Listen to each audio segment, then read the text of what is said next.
ये भी बताया है कि स्मार्ट सिटी का प्रोजेक्ट अब ख़त्म है, परंतु फिर भी मैं इस प्रश्न को इसलिए पूछा था माननीय मंत्री जी कि बिलासपुर ज़िले के 1, 2, 3 और 4 नंबर के वार्ड जो नगर निगम में हैं उसकी पिछले सरकार में घनघोर उपेक्षा हुई थी और वहाँ पर विकास के कोई भी काम नहीं हुए।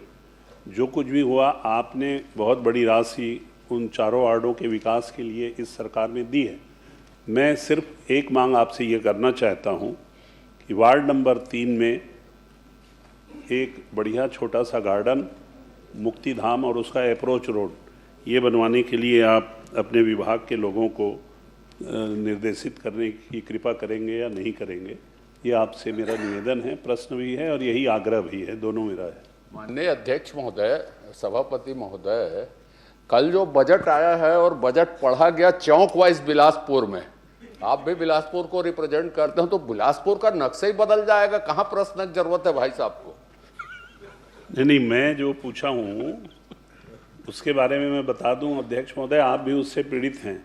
हमारे गांव के इलाके को नगर निगम में शामिल किया। पहले वो लोग भूटान के राजा थे, आज की तारीख में वो प्रजा हो गए हैं।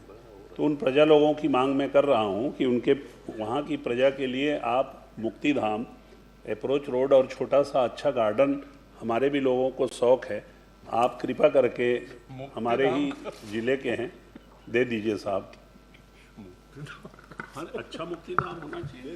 माननीय अध्यक्ष महोदय, एक मांग कर रहा भारत सरकार ने नरेंद्र मोदी जी के नेतृत्व में स्मार्ट सिटी प्रोजेक्ट चालू किया था और बिलासपुर भी उसमें शामिल था, देश के 100 शहरों में, और इसमें अनेक प्रकार के अधोसंरचना के काम हुए हैं और उसी के अंतर्गत 8 अलग अलग स्थानों पर उद्यानों में ग्रीनरी हेतु घास, छोटे पौधे तथा हेजिंग लगाने का कार्य किया गया है। स्मार्ट सिटी प्रोजेक्ट के अंतर्गत कोई ऑक्सीजोन का निर्माण बिलासपुर नगर निगम में नहीं हुआ है, कोई वृक्षारोपण का काम नगर निगम या स्मार्ट सिटी के मद से नहीं हुआ है। बिलासपुर नगर निगम के अंतर्गत जो वृक्षारोपण के काम हुए हैं, ऑक्सीजन के काम हुए हैं, वो अलग अलग योजनाओं से अलग अलग मद से हुए हैं। 2017-18 में वन विभाग द्वारा व्यापार विहार में ऑक्सीजोन का निर्माण किया गया था। वो ऑक्सीजोन जो है वो सही सलामत है, वहाँ के पौधे सही सलामत हैं। बाद में अमृत मिशन 2.0 के अंतर्गत वुमेन फॉर ट्री परियोजना के अंतर्गत 2025-26 में 10 महिला स्व सहायता समूह के कुल 50 महिलाओं द्वारा 5000 पौधों का रोपण किया गया है और उसमें से आज की स्थिति में 4700 पौधे जीवित हैं, बढ़ रहे हैं। 300 जो पौधे हैं वो योजना के अनुरूप, एग्रीमेंट के अनुरूप उसको प्रतिस्थापित करने की कार्यवाही की जा रही है। साथ में CSR फंड से कोनी में 2 एकड़ क्षेत्र में 1000 पौधे अर्पा अर्पण समिति के NGO के द्वारा किया गया है।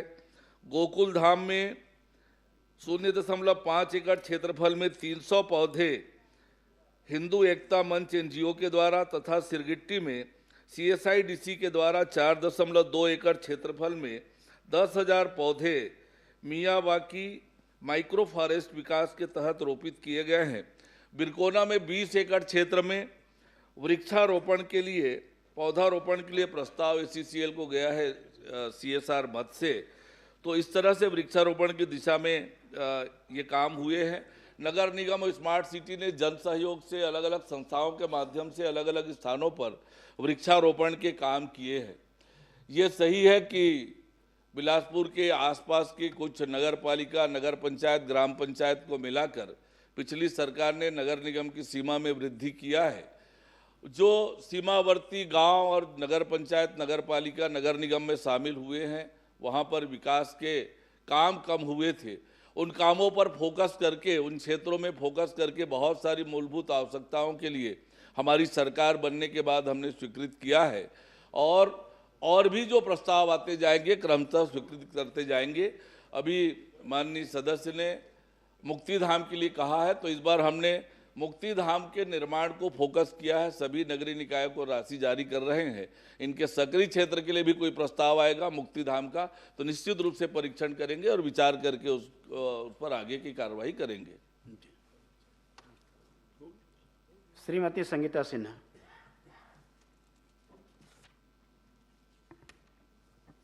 माननीय अध्यक्ष महोदय, सभापति महोदय जी, आप जो इस प्रश्न को लगातार लगाते थे उसी प्रश्न पे मैं खड़ी हूँ और मैं आपसे संरक्षण चाहती हूँ मेरे प्रश्न पे। आदरणीय सभापति महोदय जी, माननीय मंत्री जी से मैं जानकारी चाहती हूँ। मेरी जानकारी में आया है जल जीवन मिशन पे तो 111 टंकी पूर्ण आया है सभापति महोदय जी। तो मैं महोदय जी से जानकारी चाहती हूँ कि 111 टंकी पूर्ण है तो उसमें से कितने चालू हैं?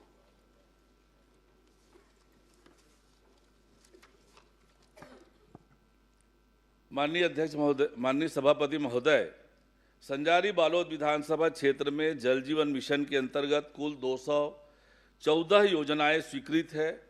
गांवों की संख्या 210 है, जिसमें से बालोद विकासखंड के 89 गांव, गुरूर गांव के 121 गांव शामिल है। इन 214 योजनाओं में से 102 योजनाएं पूर्ण है। इन 102 योजनाओं में कार्य पूर्णता के बाद 111 ग्रामों में जल की आपूर्ति की जा रही है और ये वर्तमान में स्थिति है। आदरणीय सभापति महोदय जी, मंत्री जी ने उत्तर दिया कि 111 चालू हालत में है। सभापति महोदय जी, मैं निरीक्षण की गांव में, गांव वाले का सभी जगह में गई। सभापति महोदय जी, मंत्री का जवाब मेरे हिसाब से गलत है। सभापति महोदय जी, क्योंकि 111 गांव में पूर्ण दिखा रहा है लेकिन वहाँ की स्थिति इतनी खराब है सभापति महोदय जी। किसी का पानी टंकी में लीकेज है सभापति महोदय जी, किसी में पाइपलाइन टूट फूट गया है। अगर एक गांव में इतना लीकेज नहीं होता। आदरणीय सभापति महोदय जी, ये सरकार को 2.5 साल पूरे होने को आ गए हैं, अब तो आप अपने हाथ में ले लीजिए। सभापति महोदय जी, मेरा ये कहना है कि कहीं भी टंकी पूर्ण रूप से नहीं चालू है तो ये सिर्फ कागजी रूप में है और मेरे पास जितने भी 111 गांव के लिस्ट है सभापति महोदय जी, उसमें डांडेसरा गांव है, करिया टोला है, दानी टोला है, बिच्छी बारा है, यहाँ कहीं भी पानी का आवागमन नहीं हो रहा है। तो इसके लिए आप क्या करेंगे? माननीय सभापति महोदय, रानी तराई में शिकायत आई टंकी के खराब होने की। हमने उस टंकी को डिसमेंटल किया है, नई टंकी का निर्माण का काम करेंगे। इसी तरह से सोहसपुर गांव का भी मामला आया, उस पर भी जो आदरणीय सभापति महोदय जी, मैं संरक्षण चाहूंगी आपका, उसे भी ठीक करने का काम किया है। 111 गांव योजनाएं पूर्ण है, पेयजल आपूर्ति हो रही है। यदि किसी गांव में, उन 111 गांव में से किसी गांव में पानी नहीं आ रहा हो, मुझे जानकारी दे, मैं उनका परीक्षण जरूर करा लूंगा। आदरणीय सभापति महोदय जी, मैं यहाँ तो पूरे गांव में आपको लिस्ट दूंगी, आप पूर्ण की परिभाषा ही बता दीजिए कि पूर्ण की परिभाषा होता क्या है। पूर्ण की परिभाषा बता दीजिए कि क्या होता है। जो स्वीकृत डीपीआर है उसके अनुरूप जो काम हो गए हैं उन कामों को पूर्ण कहेंगे। और पानी आ रही है, हमने हमारी सरकार बनने के बाद जल जीवन मिशन के कामों की गुणवत्ता के लिए, उसके काम को सुचारू रूप से नीचे तक पहुंचाने के लिए अनेक कठोर निर्णय लिए हैं और ये एक बहुत महत्वाकांक्षी योजना है। कभी ये तो नरेंद्र मोदी जैसा नेतृत्व है जिसके कारण इतनी बड़ी योजना आम लोगों को, आजादी के बाद पहले किसी ने सोचा नहीं अब तक, लेकिन नरेंद्र मोदी जी ने सोचा कि हर घर तक नल से पानी पहुंचाने का। और उस दिशा में मैं पिछली सरकार में क्या हुआ उसकी चर्चा नहीं करता, लेकिन हमारी सरकार बनने के बाद उस योजना को सही दिशा में ले जाने के लिए पूरी ताकत लगा के काम कर रहे हैं और निश्चित रूप से आने वाले समय में सारी योजनाओं को पूरा करेंगे। माननीय सभापति महोदय जी, मेरा प्रश्न बस एक पॉइंटेड प्रश्न है मैं सिर्फ ये कहना चाह रही हूँ कि 111 गांव में आपका पानी नल जल योजना का ठीक से नहीं पहुँच रहा है, टंकी लीकेज है, कहीं पे पाइपलाइन फूटा है, कहीं पे नल का टोपी नहीं है, उसके लिए आप क्या कार्यवाही करेंगे? माननीय सभापति महोदय, मैंने बताया है कि पिछले 2 वर्षों में धीमी गति से कार्य होने की 22 शिकायतें प्राप्त हुई, गुणवत्ताहीन काम होने की 8 शिकायतें हुई। मैं संरक्षण चाहूंगी, गुणवत्ताहीन मेरा दूसरा पॉइंट रहेगा, इसमें आप पहले जवाब दे दीजिए। मैंने आपसे स्पष्ट रूप से कहा है, जो 111 गांव जहां जल आपूर्ति होने की बात हमने कही है, वहां यदि किसी गांव में नहीं हो रहा है उसकी जानकारी दे, निश्चित रूप से परीक्षण कराएंगे और उस पर कार्रवाई करेंगे। ठीक है सभापति महोदय जी, इसका लिस्ट मैं मंत्री महोदय जी को दे दूंगी। मेरा दूसरा प्रश्न है सभापति महोदय जी कि जो गुणवत्ताहीन निर्माण हुआ है, अनियमितता बढ़ते हैं, जिसका शिकायत पहुंचा है आपके पास, उसके लिए आप क्या कार्रवाई किए, उसमें क्या किए हैं आप? कितना आपको शिकायत मिला है, किसमें कार्रवाई हुआ है, कितने जगह का है वो? पिछले 2 वर्षों में गुणवत्ताहीन काम की 8 शिकायतें प्राप्त हुई है। टंकी में लीकेज, उनको ठीक कराया है। टंकी खराब होने की स्थिति में माननीय सभापति महोदय, मैंने अभी बताया, रानी तराई गांव का टंकी हमने तोड़वाया है।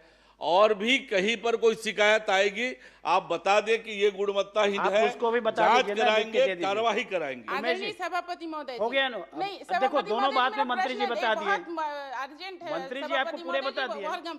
मेरे यहाँ मुजगहन, बासिन, दुपचेरा, कुलिया, रानी तराई, जेमरतला, दरबारी, नवागांव और सोहपुर। सभापति महोदय जी, सोहपुर में मैं गई थी, गांव वाले आए थे मेरे पास, गांव वाले आए, मैडम टंकी लीकेज होते डामर पोत दे, ये बात बोले। जब मैं वहां पे गई सभापति महोदय जी, तो वहां पे डामर के बदले जो केमिकल लगाते हैं लीकेज पे, वो लगाया गया था। सभापति महोदय जी, जब मैं वहां गई, टंकी का जो सीढ़ी है पूरा जर्जर था। सभापति महोदय जी, मेरे पास ये फोटो भी है टंकी गुणवत्ताहीन का। सोहपुर में लगातार शिकायत करने के बाद, बासिन, दुपचेरा, जमरतला, दरबारी, नगांव, लगातार उसके ऊपर कोई कार्रवाई नहीं हुआ सभापति महोदय। अभी तक वो टंकी उसी स्थिति में है। लीमोरा में पानी टपक रहा है सभापति महोदय जी, आपके मैं पटल पे रख दूंगी, लीमोरा में टंकी से पानी टपक रहा है। सभापति महोदय जी, उसमें अभी तक कार्रवाई क्यों नहीं हुआ? आप समय सीमा निर्धारित कीजिए, क्या कार्रवाई किया, क्या ठेकेदार पे कार्रवाई हुआ या उस अधिकारी पे कार्रवाई हुआ जो उसमें संरक्षण दे रहे हैं, क्या कर रहे हैं आप, ये मुझे जानकारी चाहिए। माननीय सभापति महोदय, मैं बड़ी जिम्मेदारी से बोल रहा हूं कि जो जानकारी आई है, गुणवत्ताहीन काम हुआ है, उसकी जानकारी मुझे दे दें। निश्चित रूप से वरिष्ठ अधिकारियों से उसका परीक्षण कराएंगे और जो दोषी पाया जाएगा उन पर निश्चित रूप से कार्रवाई करेंगे। ठीक, सभापति हो गया। आदरणीय सभापति महोदय जी, मेरा एक लास्ट पॉइंटेड क्वेश्चन है, जो आपका 99 अपूर्ण कार्य है, उसके लिए आपने सभी में उत्तर एक बना के दे दिया सभापति महोदय जी। विभाग द्वारा कार्य गति बढ़ाने के लिए नोटिस जारी कर दिया है, वांछित गति से किया जा रहा है कार्य। सभापति महोदय जी, मैं खुद 99 जगह में बहुत सारी जगह में दौरा की हूँ, वहाँ पे कार्य आपके इसमें गति है बता रहे सभापति महोदय जी, वहीं पे कहीं कोई कार्य नहीं चल रहा है। और जब मैं ठेकेदार को बुलाई सभापति महोदय जी कि आप कार्य को आगे क्यों नहीं बढ़ा रहे हैं, तो ठेकेदारों का ठेकेदार से क्या लेना देना, ठेकेदार से क्या लेना देना? आदरणीय पिछली सरकार में ही तो हुआ सभापति महोदय जी, अगर आप काम नहीं कर रहे हैं तो उनसे काम करवाना पड़ रहा है, आपके अधिकारी उनसे काम नहीं ले रहे हैं। सभापति महोदय जी, ठेकेदार से उनका ये कहना है, मैं उनका दर्द बता रही हूँ आपको, चंद्राकर जी, मैं उनका दर्द बता रही हूँ। उनका ये कहना है, मैडम हम 85% काम कर चुके हैं, हमको अभी तक पेमेंट नहीं हुआ है। सभापति महोदय जी, अगर कोई किसी के पास पेमेंट नहीं रहेगा तो वो कार्य कैसे करेगा? 85% काम किया है, वो 30% का पेमेंट दे रहे हो, इसमें तो सरकार है। अरे लेकिन ये आप सरकार लोग तो पैसा क्यों नहीं दे रहे हैं? माननीय सभापति जी, संगीता जी, टेंडर कब हुआ इस पे पूरी डिबेट कर लो, पूरी 1 घंटे की डिबेट कर लो। टेंडर कब हुआ, अभी तो आपको किन बजट लोगों में ने बोलना लिया, उसकी डीपीआर किसने स्वीकृत की, कितना बिल एडवांस पेमेंट हुआ और क्यों नहीं हुआ, वो किस किस कार्यकाल में, जरा उसके ऊपर एक अभी तो पूरी सरकार चर्चा कर लो, आपकी है। पूरी कर लो, चर्चा करते आपने क्या किया है बता पूरे दीजिए ना। प्रदेश के अंदर, पूरे प्रदेश के अंदर वही स्थिति ये है। हाल बना के रखे हो। आपकी सरकार ने क्या किया ये बताइए। जो दो साल में आपने क्या किया? चार बार घोषणा चर्चा कर लो, चर्चा कर लो, कार्रवाई हुई आपकी नहीं सरकार है। ने क्या किया ये 2 बता साल दीजिए। में 4 बार घोषणा की है यहाँ सदन में, आज तक कोई कार्रवाई नहीं हुआ है। आदरणीय किस सभापति पर नहीं महोदय हुई? जी, अंतिम प्रश्न, आदरणीय सभापति महोदय जी, अंतिम प्रश्न। मैं अंतिम प्रश्न यही कर रही माननीय हूँ कि सभापति मेरे महोदय। विधानसभा में माननीय सभापति महोदय, आपकी उदारता की बहुत बहुत प्रशंसा है। इतना प्रश्न। लंबा प्रश्न हमने अपने संसदीय जीवन में नहीं सुना है। इतना लंबा प्रश्न आपका आधा आपने एक घंटा तक हुआ इसके है लिए अवसर चंद्रशेखर दिया। जी, आप पूरा एक घंटा लेते हैं, एक घंटा लेते हैं आप। आदरणीय सभापति महोदय जी, मैं ज्यादा कुछ नहीं चाहती। अंतिम मंत्री प्रश्न, महोदय जी, जो पूछना है मैं अंतिम इतना प्रश्न। चाहती हूँ कि मेरे विधानसभा में जितने भी नल जल योजना स्वीकृत हैं, जो अपूर्ण हैं, उस कार्य को आप कब तक पूर्ण करेंगे? बस ठीक है। माननीय सभापति महोदय, भारत सरकार ने इस योजना की अवधि 2028 तक बढ़ाई है। हम लगातार कोशिश कर रहे हैं योजनाओं के अनुरूप काम हो और हर घर तक शुद्ध पेयजल नल के माध्यम से पहुंचे, इसके लिए लगातार काम कर रहे हैं। आदरणीय सभापति महोदय जी, एक समय प्रश्न, सीमा उमेश जी निर्धारित को एक प्रश्न हो गया। संगीता जी बैठ माननीय जाओ। सभापति महोदय, एक प्रश्न इतना जानना हो गया, बहुत चाहता सारा हूं- हो गया। अभी यही प्रश्न आना है जिला सर। का एक छोटा सा आगे भी सिर्फ इतना जानना चाहता हूं कि पिछले जब से 2 साल के विधानसभा में इस सदन में आपने कई बार घोषणा की है कार्रवाई करेंगे, उनके ऊपर क्या क्या कार्रवाई, ये जानकारी दे दीजिए। स्पेसिफिक प्रश्न है संजारी बालोद विधानसभा का, आदरणीय और जो सभापति महोदय माननीय जी, सदस्य ने मैं पूछा है वो निवेदन संजारी कर बालोद रही हूँ। से संबंधित नहीं है। सदन के आप इस प्रश्न सदन- लगाएं, आपके एक एक प्रश्न का आदरणीय उत्तर सभापति दूंगा। महोदय जी, आप जब प्रश्न तक लगाएं, एक एक सरकार- प्रश्न का उत्तर दूंगा। जब तक सरकार आप पैसा नहीं दोगे तो काम वही का वही ठहरा रहेगा। आपका पानी लीकेज है सभापति महोदय जी, कहीं काम नहीं चल रहा है। आपका जितने 99 जगह अपूर्ण का है सभापति महोदय जी, ये 99 जगह अपूर्ण का है, यहाँ पानी टपक रहा है। इसमें फोटो सहित मैं आपके पटल में रखूंगी। उसके आदरणीय फोटो में सभापति पानी कहाँ महोदय दिख जी, रहा है? संगीता जी, क्या उनके ऊपर कार्रवाई आपके सारे करेंगे? प्रश्नों का जवाब मंत्री जी ने दिए। सभापति महोदय जी, मुझे समय सीमा बता समय देंगे, का मैं बैठ आप जाऊंगी। समय सीमा की बात की, उन्होंने बता दिया कि 28 तक केंद्र सरकार ने उसको बढ़ा दिया 2047 है। तक उसके होगा पहले सभापति आपको महोदय पूरा जी। करा देंगे। 2047 तक आपका जल जीवन मिशन कंप्लीट होगा। माननीय सभापति महोदय, एक पॉइंटेड प्रश्न इसी में छोटा सा है, बालोद जिला का है सभापति महोदय आपका। माननीय सभापति महोदय, आपके माध्यम से मैं माननीय मंत्री जी से जानना चाहूंगा, पिछले सत्र में ही आपसे एक बात हुई थी रोड रानी तरे का, वो दंश झेल रहे हैं वो रोड रानी तरी ग्राम, आधा राजनांदगांव जिला, आधा बालोद जिला में।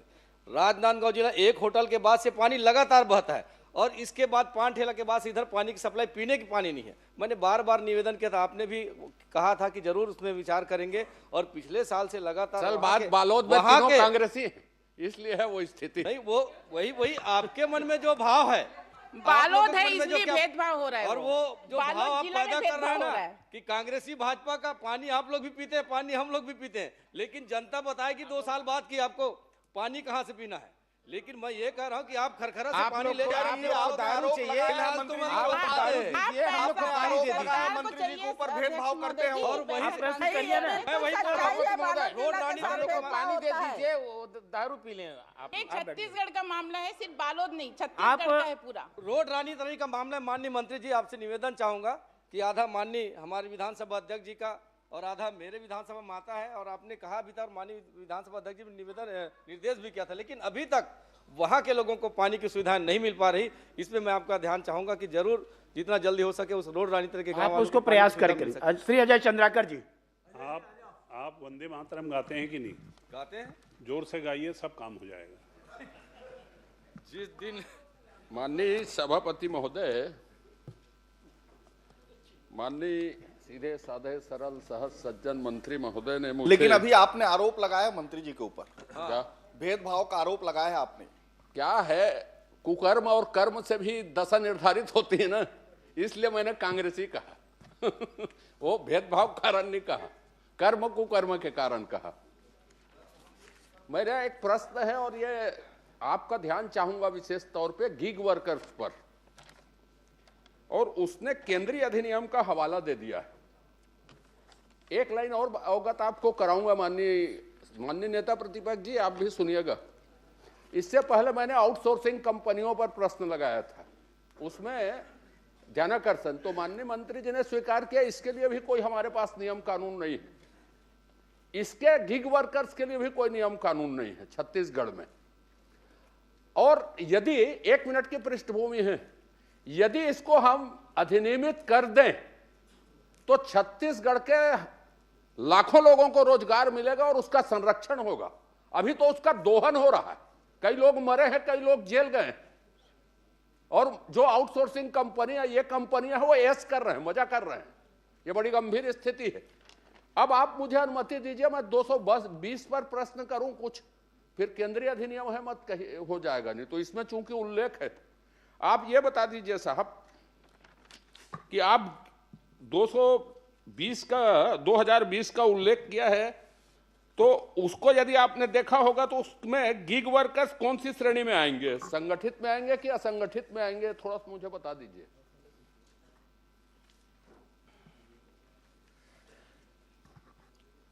माननीय अध्यक्ष महोदय, हमारे वरिष्ठ सदस्य ने बहुत ही चिंता की प्रश्न की है। निश्चित तौर पर यह चिंता का विषय है और उन्होंने इस विषय को उठाया है। और जैसे वो पूछ रहे हैं कि ये संगठित में आएंगे क्या संगठित में, अभी ये तीनों श्रेणी में नहीं आ रहे हैं, दोनों में। और भारत सरकार ने, चलिए बैठ जाइए, मैं आपको रास्ता दे रहा हूँ, कुछ नहीं, वो तो कुछ भी माननीय मजाक में मत लो थोड़ा आप। माननीय सभापति महोदय, 2020 जो अधिनियम का उल्लेख इसमें है प्रश्नोत्तरी में, मैं आपको बता दूं कि इसके अधिनियम बने हैं कि नहीं बने हैं, चूंकि उसका उल्लेख आपने किया है। अधिनियम नहीं बने हैं, उसी स्थिति में आप अनुकूलन करके क्या आप उस नियम के तहत अधिनियम के तहत नियम बनाएंगे क्या छत्तीसगढ़ के लिए? क्योंकि ये आप देख लीजिए कि लेबर जो है, श्रम जो है, वो कंकरेंट टॉपिक में, तो आप उसी अधिनियम के तहत उसी स्थिति में स्वीकार करके आप नियम बनाएंगे क्या छत्तीसगढ़ में? फिर मैं छोटा सा एक प्रश्न और करूंगा आपसे। माननीय सभापति महोदय, अभी के इन वर्षों के लिए भारत सरकार ने 2020 में इसका नया अधिनियम में अभी 4 कोड किए हैं, उसमें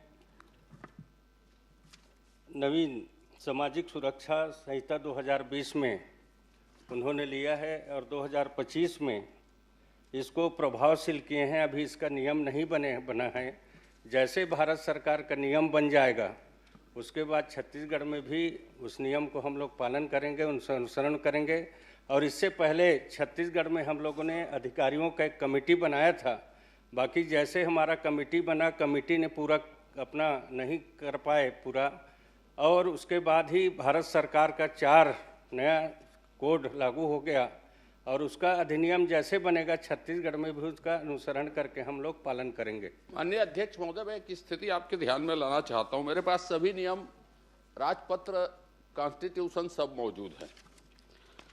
2025 के नोटिफिकेशन इसलिए जारी किए गए भारत सरकार के द्वारा क्योंकि नए जो नियम उन्होंने बनाए, अधिनियम बनाए, उसके नियम नहीं बने हैं।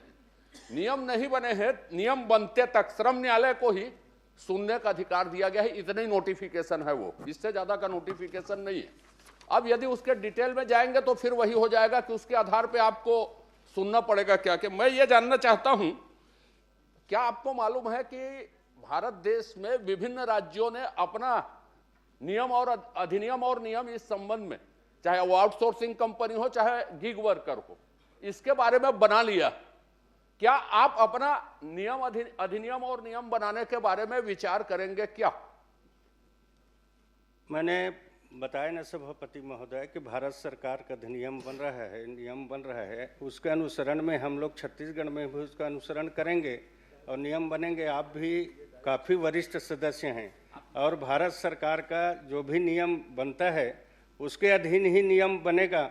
बाकी मैंने पहले बता के हमने समिति का गठित किया था माननीय सभापति महोदय, मैंने इसीलिए कॉन्स्टिट्यूशन का उदाहरण दिया है कंकरेंट टॉपिक में, समवर्ती सूची में। समवर्ती सूची में हम अपने अधिनियम भी बना सकते हैं, और यदि केंद्र के अधिनियम आते हैं वो बेहतर होंगे तो आप ही आप वो लागू हो जाएंगे, उसमें तो कोई सवाल ही पैदा नहीं होता नहीं लागू होने का। लेकिन 2020 के नियम के बाद, अभी तक अधिनियम के बाद उसके नियम नहीं बने, और अभी यह तय नहीं है कि वो नियम कब तक होंगे, और जब तक नियम नहीं बनेंगे, उसके निर्देश नहीं बनेंगे, छत्तीसगढ़ के बच्चे ऐसे ही शोषण के शिकार होते रहेंगे। और मैं लगातार इस विषय में 2 साल से प्रश्न कर रहा हूं या विभिन्न अवसरों में जा रहा हूं। इतने बड़े रोजगार के अवसर, आप सुन लीजिए कितना गंभीर विषय है। कितनी आउटसोर्सिंग कंपनियां छत्तीसगढ़ में है किसी को नहीं मालूम, कितने गिग वर्कर्स काम कर रहे हैं किसी को नहीं मालूम, उसकी सेवा शर्तें क्या है नहीं मालूम। और चिंता की स्थिति यह है, जो गिग वर्कर्स हैं उसका कंपनियों के मुकाबले यह हो रहा है कि हम 10 मिनट में सप्लाई करेंगे। जो मानव अधिकार संगठन है वो विरोध कर रहे हैं 10 मिनट में कैसे सप्लाई होगा करके, और ऐसी स्थिति नहीं होती तो वो वर्कर मारे जा रहे हैं। और छत्तीसगढ़ में चाहे वो आउटसोर्सिंग के हो चाहे गिग वर्कर्स हो, कई आत्महत्या कर चुके हैं, कई जेल की हवा खा चुके हैं। ये शोषण को रोकना निहायत जरूरी है। फिर मैं आपसे आग्रह करूंगा कि ये कंकरेंट टॉपिक है, कंकरेंट टॉपिक में हम देश के विभिन्न राज्यों के अधिनियम को बुला के हम अपने परिवेश में उसको लागू कर सकते हैं। आज की स्थिति में यह है कि कितने इस तरह की कंपनी है वो काम कर रही छत्तीसगढ़ में, यही सरकार को नहीं मालूम है। इसलिए बहुत चिंता का विषय है। मैं चाहता हूं कि आप इसमें कुछ कहें और कुछ करें। छत्तीसगढ़ के बहुत सारे बच्चों को रोजगार मिलेगा, उनको सुरक्षा मिलेगी, जो उसके बिना काम कर रहे हैं उसके। प्रश्नकाल में मैं ज्यादा बोल नहीं सकता, लेकिन एक चिंता का विषय है। और दूसरे विषय में आपका उत्तर आ जाता है कि इसमें कोई कानून नहीं है, इसमें कोई नियम नहीं हम बना रहे हैं, और छत्तीसगढ़ के बच्चे शोषण के शिकार हो रहे हैं। तो आप इसमें आप खुद का नियम बनाएंगे क्या, अधिनियम बनाएंगे क्या, उसके नियम निर्देश बनाएंगे क्या, ये मुझे बता दीजिए। विचार करेंगे क्या? यदि विशेषज्ञ नहीं है, सक्षमता नहीं है, तो उसके लिए संस्थाएं मौजूद हैं जो बना देंगे। आप यदि इच्छा शक्ति दिखाएंगे तो हम लोग मदद करेंगे कि कौन इस नियम, और भारत सरकार का लागू होगा तो आप ही आप लागू हो जाएगा, जिस दिन लागू होगा उस दिन। माननीय सभापति महोदय, मैंने पहले कहा कि हम लोग समिति गठित किया था इसका, और ये प्रक्रिया में था। उसी बीच में भारत सरकार ने 4 श्रम संहिता कोड लागू किया, और इसका हम लोग छत्तीसगढ़ में भी ये प्रक्रियाधीन हैं। और जैसे हम लोग का आगे आएगा फिर हम लोग निश्चित तौर पर इसमें काम करेंगे। मैंने पहले कहा बड़ा चिंता का विषय है। आखिरी बात, 1 मिनट सर, आखिरी। माननीय सभापति महोदय, माननीय सभापति महोदय, 1 सेकंड, ये आखिरी बोल रहा हूँ, आखिरी फिर बोलिएगा आप। आपके पहले ही तो बोलना था। नहीं, आपके बाद नहीं बोल पाऊंगा ना मैं, नहीं, मेरा क्रम समाप्त हो जाए। सभापति महोदय, ये लखनलाल जी से संतुष्ट होने वाला नहीं है। नहीं, इसलिए आप ही कोई संतुष्टि की दवा दे दीजिए, बाकी कुछ संभव नहीं। माननीय सभापति महोदय, बिल्कुल संतुष्ट असंतुष्ट का सवाल नहीं है, उसकी एफिशिएंसी पर मुझे कोई संदेह नहीं है। मैं एक लाइन सभी आपका ध्यान मैंने इसीलिए चाहा कि इस देश में उदाहरण है, अनेक राज्यों ने अपने नियम, अधिनियम और नियम और निर्देश बना लिए। या तो उसको मंगवा ले, अपने अनुकूल से उसको बना ले, या हम कब तक इंतजार करेंगे। भारत सरकार ने जो दूसरी अधिसूचना जारी की है, अभी नियम बनने के अभाव में पुराने श्रम न्यायालय काम करते रहेंगे, इतनी अधिसूचना जारी हुई उस संबंध में। नियम कब तक बनेंगे उस अधिनियम के, ये अभी तय नहीं है सीमा अवधि। तब तक क्या करेंगे हम लोग? आउटसोर्सिंग में वही स्थिति है, गिग वर्कर्स में वही स्थिति है, तो छत्तीसगढ़ के बच्चे तो फिर गड़बड़ हो जाएगा। तो मेरी बड़ी विनम्र आग्रह है माननीय मंत्री जी कि राज्य विचार करे। इस देश में अधिनियम बनाने वालों की कमी नहीं है। जो आपने समिति बनाई थी वो जरूरी नहीं है विशेषज्ञ लोग हों, काबिल लोग हों। मैं किसी की काबिलियत आज आरोप प्रत्यारोप का बिल्कुल विषय नहीं। आप ये बोलिए कि रिटायर्ड जज को दे दीजिए, विधि सचिव को बोलिए, सिटिंग जज को बोलिए कि आग्रह कर दीजिए कि आप इसमें अधिनियम बना दीजिए करके। तो एक इच्छा शक्ति का सवाल है, आप घोषणा करिए हम बनाएंगे अधिनियम। माननीय सभापति महोदय, मैंने पहले कहा कि प्रक्रियाधीन है, और 4 कोड भारत सरकार की श्रम संहिता का लागू उन्होंने किया है। नियम आने दीजिए। अभी आप जैसे बोल रहे हैं कई राज्यों ने बना दिया है, अभी किसी भी राज्य का नियम इनके लिए नहीं बना है। जैसे और आपसे भी हम विचार विमर्श कर लेंगे कि हम इसमें क्या कर सकते हैं, आपका सुझाव आएगा और नियम प्रक्रिया में रहेगा। श्री व्यास कश्यप जी, हम यदि एक माननीय सभापति महोदय, मान लो मैं इनकी बात को मान लो मैं सहमत नहीं हूं कि दूसरे राज्यों ने बनाया है, मैं उदाहरण दे दूंगा दूसरे राज्यों का, लेकिन यदि किसी ने नहीं बनाया तो हम नहीं बनाएंगे, ये कोई उत्तर नहीं। इसलिए आप बना सकते हैं चाहे तो, और प्रक्रियाधीन है, सवाल है तो भारत सरकार के पास 2020 से लंबित है, उसके नियम नहीं बने हैं अभी तक, तो इसलिए वो सीमा अवधि और प्रक्रियाधीन का कोई अर्थ नहीं है। छत्तीसगढ़ को बच्चों को यदि ठीक कर रहे हैं तो आप इच्छा शक्ति दिखाइए, या आग्रह है मेरा, नहीं तो फिर कोई बात नहीं। श्री व्यास कश्यप जी। माननीय सभापति महोदय, मैंने वाणिज्य उद्योग मंत्री से जो जानकारी चाही थी, जानकारी आ चुकी है, और मैंने जांजगीर चांपा जिले में औद्योगिक इकाइयों द्वारा CSR मद अंतर्गत विगत 3 वर्षों में कितने राशि व्यय की गई है और इस राशि में कितने कार्य कराए गए हैं, संपादित राशि का ब्यौरा औद्योगिक संयंत्रवार प्रदान करें। यहाँ पे जो जानकारी आई है माननीय सभापति महोदय, और इस जानकारी में ऐसे संयंत्र खास करके जो कि शासकीय हैं, NTPC या कि गेल इंडिया, अटल बिहारी वाजपेयी ताप विद्युत परियोजना, परंतु हमारे जिले में भी और ऐसे बहुत से औद्योगिक घराने हैं, KSK जो अब JSW के नाम से, या कि मध्य भारत पेपर मिल नहीं PIL के नाम से, ऐसे बहुत सारी संस्थाएं हैं। इनके द्वारा क्षेत्र के विकास के लिए उतनी राशि प्रदान नहीं की गई है, और क्यों नहीं की गई है इस संबंध में माननीय मंत्री महोदय से मैं प्रश्न पूछना चाहूँगा। माननीय अध्यक्ष सभापति महोदय, माननीय सदस्य ने औद्योगिक क्षेत्र के CSR मद के बारे में पूछा है।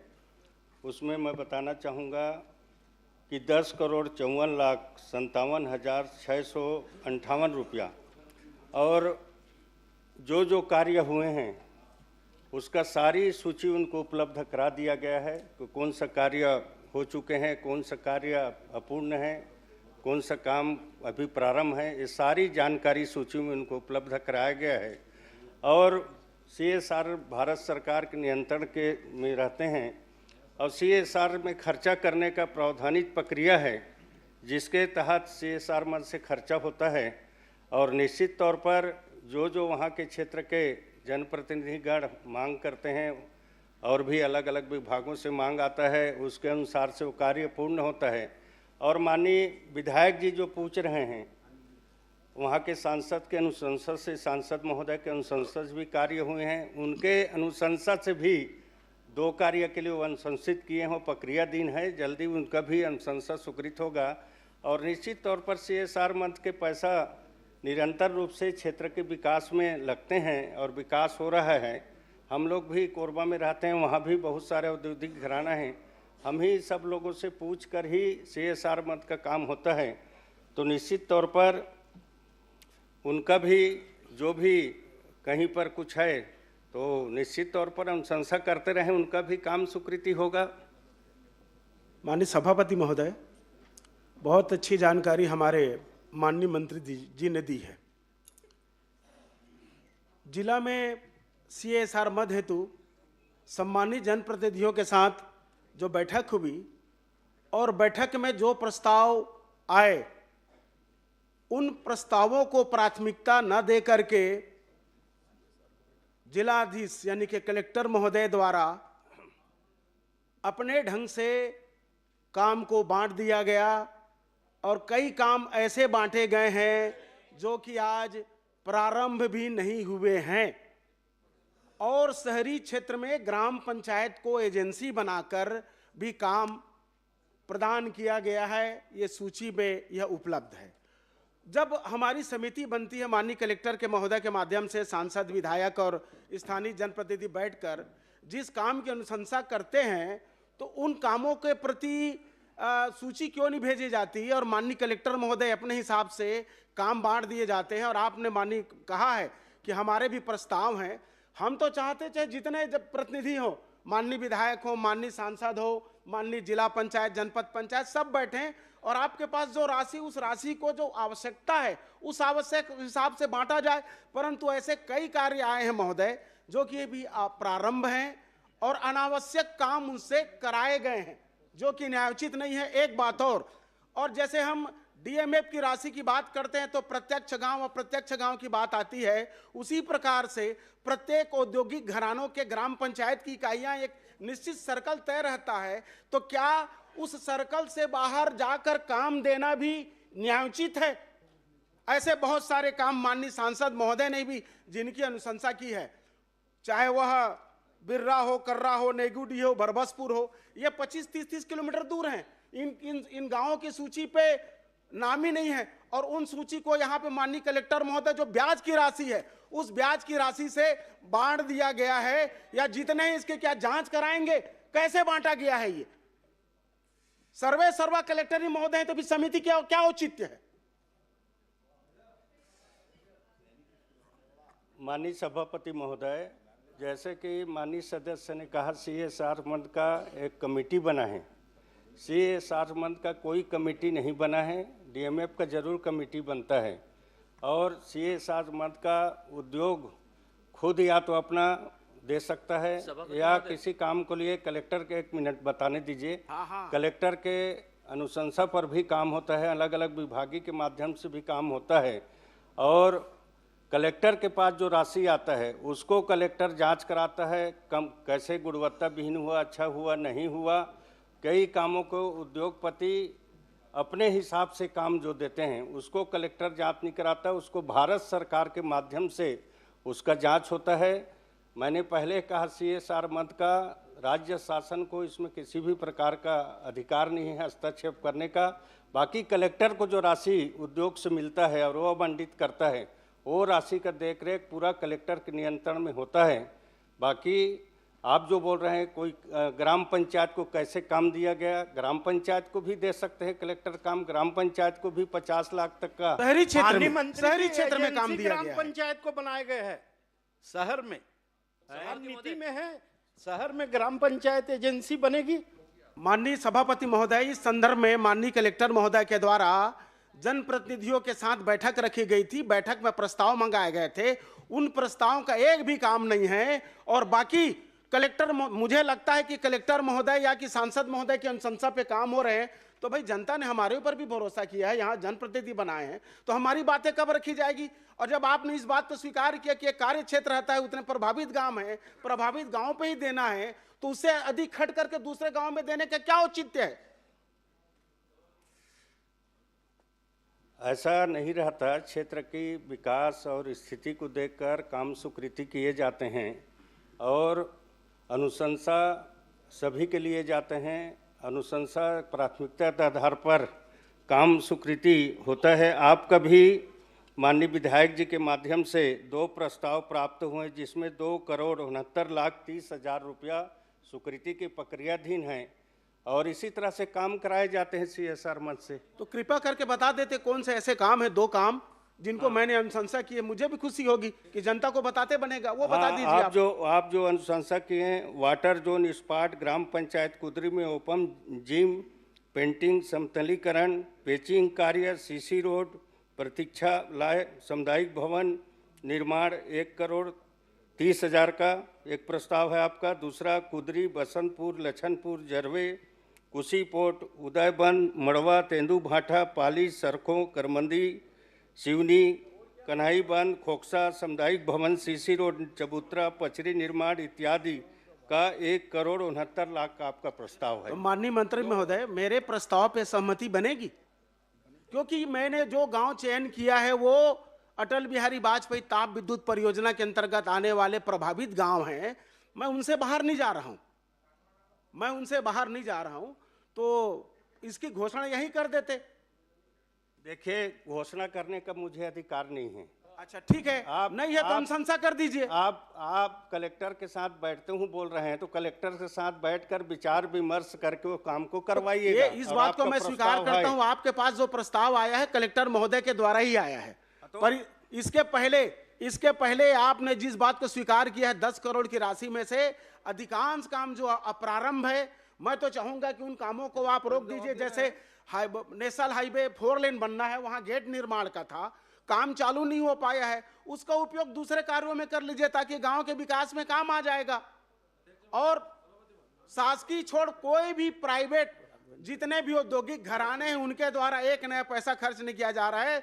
और मैं माननीय सभापति महोदय एक बहुत अच्छी चीज बताना चाहता हूं कि पूर्व में डॉक्टर रमन सिंह जी की सरकार के समय जांजगीर में CSR मद से मोदी की गारंटी योजना के अंतर्गत इंजीनियरिंग कॉलेज के लिए प्रस्ताव था, जगह भी चयन हो गया। माननीय महोदय अध्यक्ष महोदय, एक क्वेश्चन 15-15 मिनट हम लोग भी लगाएं क्वेश्चन।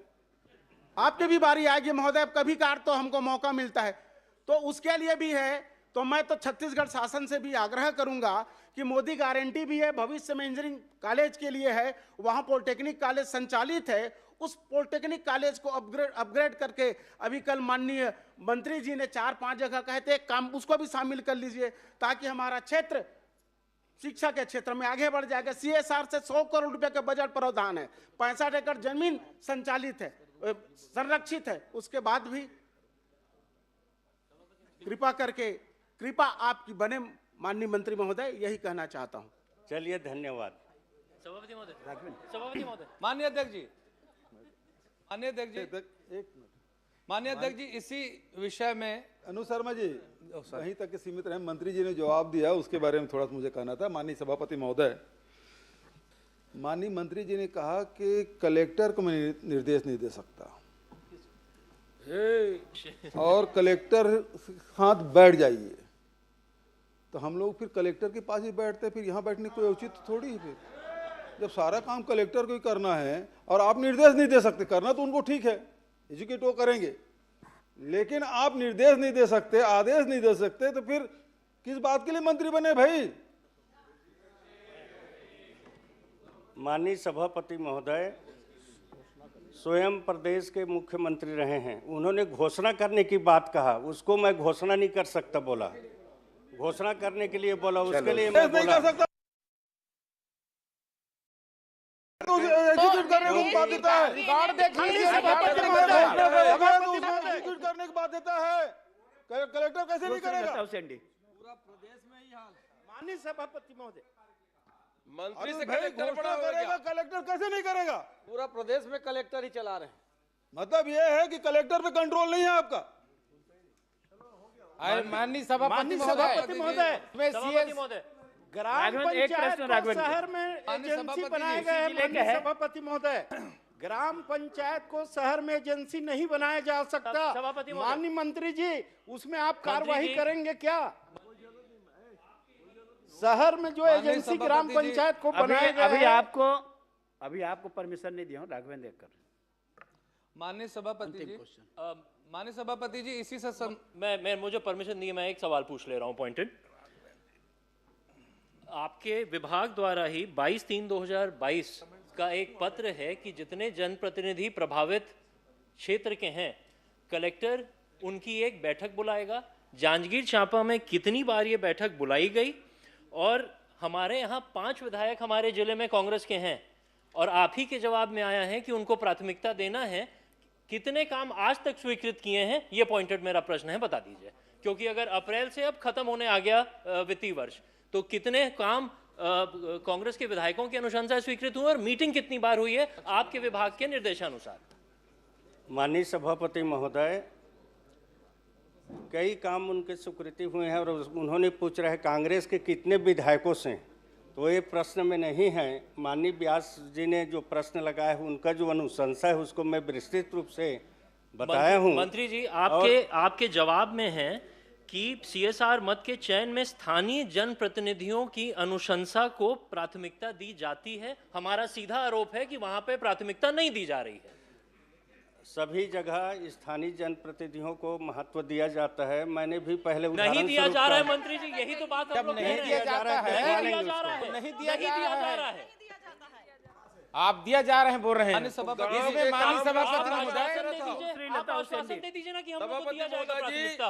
गांव के काम ला शहर में आकर थे, धूल धक्कड़ गांव के मन खाए कंपनी में डॉक्टर चरणदास महंत, माननीय सभापति जी, माननीय डॉक्टर चरणदास महंत, आपको प्रश्न विधायकों का सुनिश्चित किया जाए माननीय सभापति महोदय की माननीय सभापति जी, CSR छोटा सा में से सवाल है। कितना दिया जाएगा, नहीं दिया जाएगा। जरूरी करो भाई। भांजे एक आश्वासन तो दे दीजिए। आदरणीय सभापति महोदय, हमारे साथियों ने पर्याप्त समय ले लिया और मेरा प्रश्न भी बड़ा लंबा था, तो उसको मैं आधा कर देता हूं। आप समझें, आप विद्वान मंत्री हैं। माननीय मंत्री जी, मैंने पूछा था कि प्रदेश में कितने STP सीवेज ट्रीटमेंट प्लांट लगे हैं, तो आपने मुझे जवाब दिया कि 18 STP बने लगे हैं, और रात में संशोधन आ गया कि 21 बने हुए हैं। और फिर मैं देख रहा हूं कि 22 जनवरी 26 को विभाग द्वारा छत्तीसगढ़ पर्यावरण संरक्षण मंडल को आपके विभाग ने ये कहा है कि 24 बने हैं। तो 21 और 24 में से कौन सा उत्तर सही है वो बता दीजिए, तो मैं उस हिसाब से आपसे प्रश्न कर लूँ।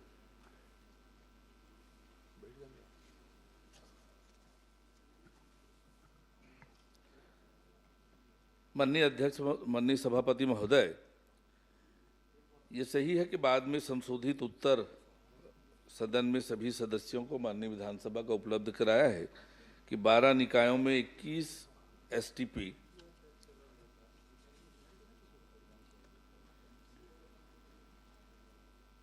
संचालित हैं। उनकी क्षमता, उनका विवरण कहाँ पर हैं, कैसे हैं, ये सारा बताया है।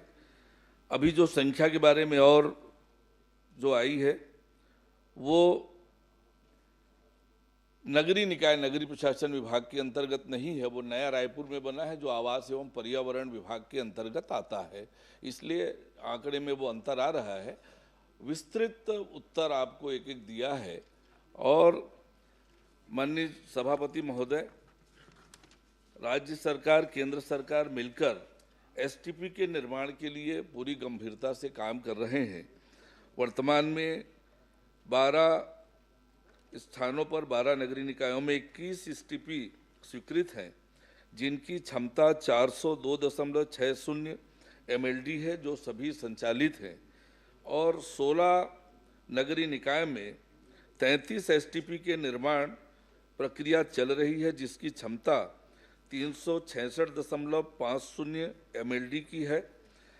जो 68 ULBs हैं, नगरीय निकाय हैं, उनमें 96 STP के निर्माण के लिए अलग अलग स्टेज में प्रक्रिया चल रही है। प्रशासकीय स्वीकृति, निविदा, DPR आदि बनाने का उसकी क्षमता कुल मिलाकर है 179.93 MLD, यानी आज की स्थिति में 949.03 MLD क्षमता के लिए काम चल रहा है।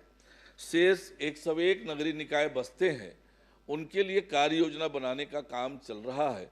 तो निश्चित रूप से जो स्वच्छ भारत मिशन, अलग अलग योजनाएं हैं, उसमें जो सीवेज का वाटर है, गंदा पानी है, सेप्टिक टैंक का पानी है, उसको ट्रीटमेंट करने के लिए पुख्ता योजना हमने तैयार की है और उस दिशा में लगातार आगे बढ़ रहे हैं। माननीय मंत्री जी, सभापति महोदय, सौभाग्य से शक्ति में इन्होंने एक STP दिया है 7,49,87,000 का। जुलाई में मैंने पूछा था कि आपने कौन सी स्थिति में है, तो इन्होंने बताया निविदा प्रक्रियाधीन है।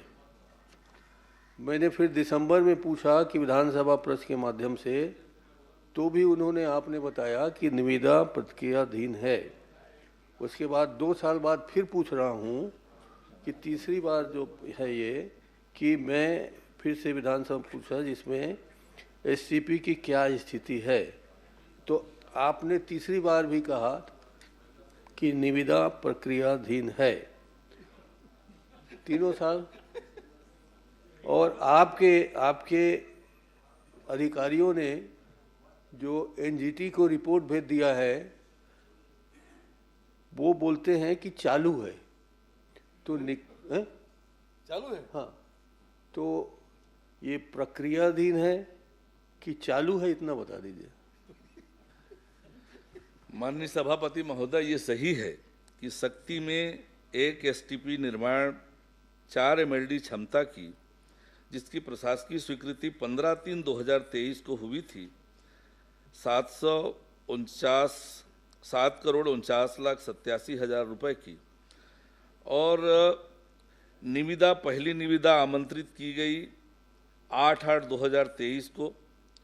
फिर हमारी सरकार बनने के बाद जो उस समय काम प्रारंभ नहीं हुए थे, उन सब कामों की समीक्षा के लिए उसके आगे की कार्यवाही रोकी गई, और उसके बाद फिर से जो स्वीकृति है 3/1/2000 को प्राप्त हुई 3/1/2025 को। तो 17/1/2025 को निविदा जारी किया गया, 3 फर्मों द्वारा भाग लिया गया। न्यूनतम निविदा दर 66.50% बहुत अधिक होने से उस निविदा को निरस्त किया गया। यही स्थिति तीसरी निविदा में हुई, 64.96% अधिक दर पर निविदा भरी गई। और उसी तरह से अभी चतुर्थ जब निविदा हुई तो निविदाकार ने भरा तो रेट 9.990% अधिक दर, बाद में एक पत्र लिखा कि मेरे से ये गलती हो गई थी और उन्होंने एक तरह से विड्रा कर लिया वो टेंडर। अब विभाग ने इस बात को लगातार देखा कि ये आखिर रेट क्यों नहीं आ रहा है, तो हम उसकी टेक्नोलॉजी के चेंज कर नए सिरे से उसकी प्रक्रिया को प्रारंभ करने की दिशा में आगे बढ़ रहे हैं। मेरे ख्याल से आप और मंगा लीजिए, क्योंकि हर बार उत्तर आपके विभाग से गलत आता है। 3 विधानसभा में गलत उत्तर आए, चौथी बार आपने कुछ सच्चाई स्वीकार की कि आपकी सरकार आई थी तो जितने भी काम शुरू नहीं हुए थे सब काम को आपने निरस्त कर दिया और फाइल भी मंगा लिए, और फाइल में कैंसिल भी कर दिया। फिर इधर उधर से किसी बहाने स्वीकृत हुआ तो आपने कह दिया 34% अब ज़्यादा है, इसलिए आपको कैंसिल करते हैं। और फिर आप कह रहे हैं कि 9% ज़्यादा हो गया, कम हो भरा है, तो उसको भी आपने कम कर दिया। तो निविदा कितने दिन तक चलता है, निर्माण कितने साल में होता है, और इन सब के लिए मैं समझता हूँ कि आपका जवाबदार चीफ इंजीनियर है जो यहाँ बैठा हुआ है। आप एनजीटी को गलत जानकारी देते हैं, जो बंद है, खराब है, निविदा चल रहा है, उसको कह देते हैं चालू हो गया, क्योंकि वहाँ से जब बत्ती आती है तो वो संभल नहीं पाता। तो मैं आप ही से पूछ रहा हूँ कि ये जो गुमराह करने वाले आपके अधिकारी बैठे हैं, उनको इस पर किस प्रकार का इनाम या सजा का प्रावधान रखने वाले हैं? माननीय सभापति महोदय, हमारी सरकार ने कामों को निरस्त नहीं किया था। जो अप्रारंभ काम थे उसकी समीक्षा हमने की है कि उन कामों की आवश्यकता है नहीं है, और जिन कामों की आवश्यकता हुई है उन सब कामों को स्वीकृति दी है। जैसे इस काम को भी स्वीकृति दी है, इम्पॉर्टेंट काम है इसलिए इसकी स्वीकृति दी है, निविदा किया है, निविदा में लगातार आगे बढ़ रहे हैं। और मैंने 35% नहीं कहा, लास्ट जो तीसरी निविदा में रेट आई थी वो 64.96%। चौथी निविदा में निविदाकार ने भरा तो 9.9999%, पर पत्र लिखता है कि मैंने गलती से यह रेट लिख दिया है, इतने में तो मैं कभी कर नहीं पाऊंगा।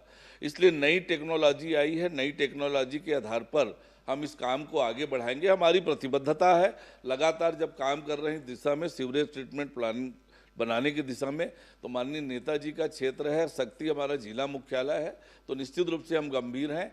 और जहां तक एनजीटी में गलत जानकारी भेजने का मामला है, निश्चित रूप से मैं इसकी जानकारी लूंगा। यदि गलत जानकारी भेजी होगी तो इस पर निश्चित रूप से परीक्षण करके आगे की कार्रवाई करेंगे। मैं कुछ बचा हुआ है, मैं पूछना चाहता हूँ कि आपके रायपुर नगर निगम में चांदनी D STP स्वीकृत है और आपने उसकी क्षमता बताई है 75 MLD और उपयोग हो रहा है 51 MLD। इसी तरह आपने इस को पूरा सफल हो गया करके आपके विभाग से मिला था, 82 करोड़ का काम था, और अभी भी गंदा पानी और जहरीला पानी इस प्रोजेक्ट से पूर्ण रूप से निकल रहा है। तो ऐसे कामों के लिए आप किसको जवाबदार मानते हैं? क्या उसके लिए इनाम घोषित करने वाले हैं? मंत्री जी उसको सुनिश्चित करा दे, काम जल्दी हो जाए। आशय यही है, बार बार वो बढ़ रहा है, तो जल्दी हो जाए तो काम आ जाएगा, वो ठीक है। माननीय सभापति महोदय, मैंने स्पष्ट रूप से कहा है कि हम गंभीर हैं और इसलिए जब चौथी बार टेंडर श्री राजेश मुड़त जी, चलिए एक और बता देता हूँ। मेरे ही क्षेत्र के चांपा में एसटीपी की क्षमता आपने 5.5 MLD कहा था, आज वो मात्र 0.75 MLD पानी दे रहा है, मतलब क्षमता जो बनाया था उससे 15%। तो इस तरह से क्षमता विहीन जो काम हुए हैं पूरे प्रदेश में, अब ये मत कह दीजिएगा कि हमारे समय का काम, उसी समय है करके।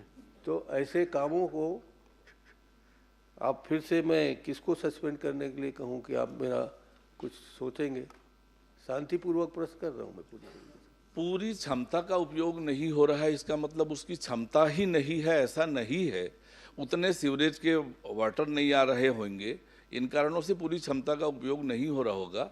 अलग अलग कारण होते हैं और उसके कैपेसिटी में, उसके टेक्निकल निर्माण में, या उसकी क्षमता ही नहीं है जितनी क्षमता की, तो राजेश मुड़त को पुकारें, जितनी क्षमता प्रश्न हो जाएगा। और एसटीपी की जो प्लानिंग, मैंने आपको माननीय एक प्रश्न हो जाएगा राजेश मुड़त जी। माननीय सभापति थोड़ा सा स्पष्ट कर दूं, एसटीपी का जो निर्माण करते हैं, एसटीपी का निर्माण करते हैं आने वाले समय की आवश्यकताओं को ध्यान में रखकर करते हैं कि धीरे धीरे पॉपुलेशन बढ़ेगा, अर्बनाइजेशन बढ़ रहा है, तो वो पॉपुलेशन के रिक्वायरमेंट को भी वो केटर करे, इसलिए अधिक क्षमता के एसटीपी का निर्माण करते हैं। मैंने पूरे डाटा बताए हैं कम आने वाले कई सालों को।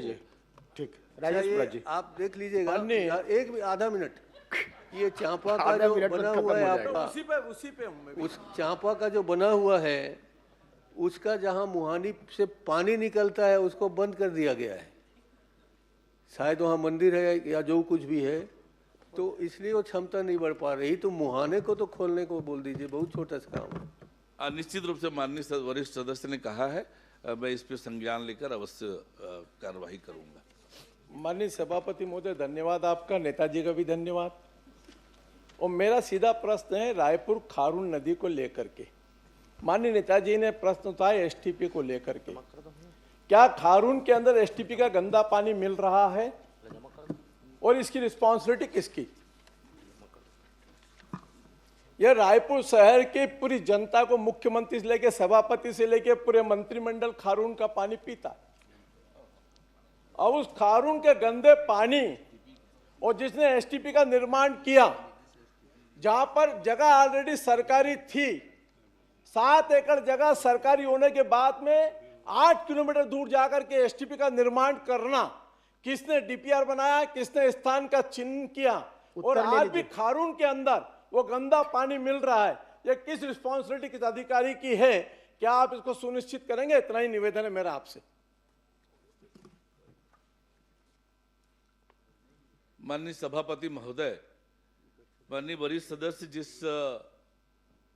एसटीपी की बात कर रहे हैं, उसकी प्रशासकीय स्वीकृति जारी हुई 28/11/2017 को, और इसकी तकनीकी स्वीकृति, आगे की कार्यवाही नगरीय प्रशासन विभाग के सचिव की अध्यक्षता में। माननीय सभापति महोदय, खाली मेरे इतना निवेदन, गंदा पानी रोकने की कोई सरकारी नगर प्रशासन विभाग की कोई योजना है कि बता दें।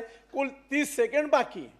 निश्चित रूप से इसके लिए मुख्य अभियंता की अध्यक्षता में एक कमेटी बनाई थी, कमेटी ने परीक्षण कर लिया है, परीक्षण करके अरे माननीय 3 महीने से मैं खुद घूम लिया, आपका कमिश्नर से लेकर सब घूम के आ गए, और रायपुर की जनता को गंदा पानी मिल रहा है, उससे बड़ा और क्या कह सकता हूं मैं आपको?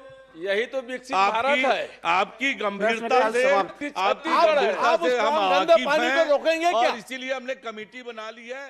नगर निगम का जैसे ही प्रस्ताव आएगा